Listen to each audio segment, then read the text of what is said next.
অপচয় দুর্নীতি রোধে আগামীতে সরকারি সব সেবা ডিজিটালি এবং একজন নাগরিকের জন্য থাকবে একটি কার্ড চালু করবে বলে জানিয়েছেন প্রধানমন্ত্রীর অর্থ উপদেষ্টা ডক্টর রাশেদ আল মাহমুদ তিতুমির।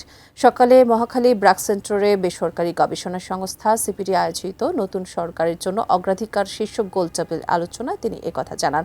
এ সময় ব্যবসায়ীরা অভিযোগ করেন 200 কোটি টাকার জন্য 300 গার্মেন্টস কারখানা বন্ধ হয়ে গেছে। আরও জানাচ্ছেন গোলাম কাদের অপু। নতুন সরকারের অর্থনৈতিক অগ্রাধিকার কি হতে পারে? গবেষণা প্রতিষ্ঠান সিপিডির এই আলোচনায় ব্যবসায়ী, অর্থনীতিবিদ আর বিশ্লেষকরা তুলে ধরলেন তাদের অভিমত। আলোচনায় সবচেয়ে বেশি গুরুত্ব পেল জ্বালানি নিরাপত্তা ও ব্যাংক খাতের সংস্কার। কি করণীয় আছে অ্যাডভাইজার স্যারের দৃষ্টিপাত করছি আমি। আপনার বাস্কেটে 350টা গার্মেন্টস ফ্যাক্টরি বন্ধ হয়ে গেছে, 50-এর অধিক টেক্সটাইল মিল বন্ধ হয়ে গেছে। এই টেক্সটাইলগুলো এক একটা 1000 কোটি টাকার ইনভেস্টমেন্ট, কিন্তু সে বন্ধ হয়ে গেছে মাত্র 200 কোটি টাকার জন্য। আপনি তাকে রিঅ্যাসেস করেন, আপনার রিশিডিউলের পাশাপাশি আপনাকে রিফাইন্যান্সও করতে হবে। অর্থনীতিবিদ ও অর্থনীতি বিশ্লেষকরা বলেন, সরকারের অতি ঋণ করার প্রবণতা ভালো নয়, তাই ঋণ নির্ভরতা কমানোর পরামর্শও তাদের। সরকারের প্রচুর অ্যাসেট আছে যেগুলো আর্নিং অ্যাসেট, 20 লক্ষ কোটি টাকার মতো, আই ডোন্ট নো, বাট এর কম থাকার তো কথা না।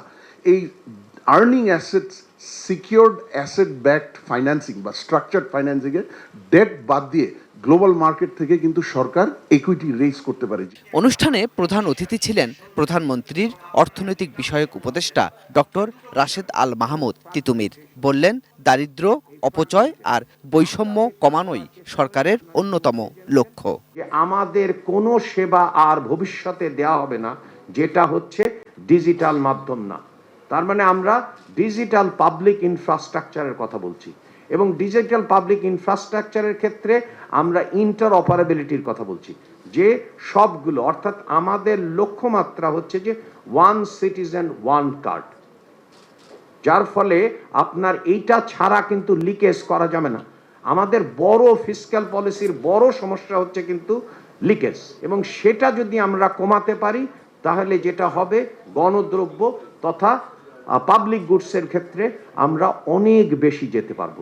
ভোগ নির্ভর প্রবৃদ্ধি মডেল থেকে বেরিয়ে বিনিয়োগ নির্ভর প্রবৃদ্ধির মডেলে যেতে সরকার কাজ করছে বলেও জানান অর্থ উপদেষ্টা। দৃশ্যমান কতগুলো পদক্ষেপ ইতিমধ্যে নিয়েছি। গোলাম কাদের অপু, এটিএন নিউজ, ঢাকা।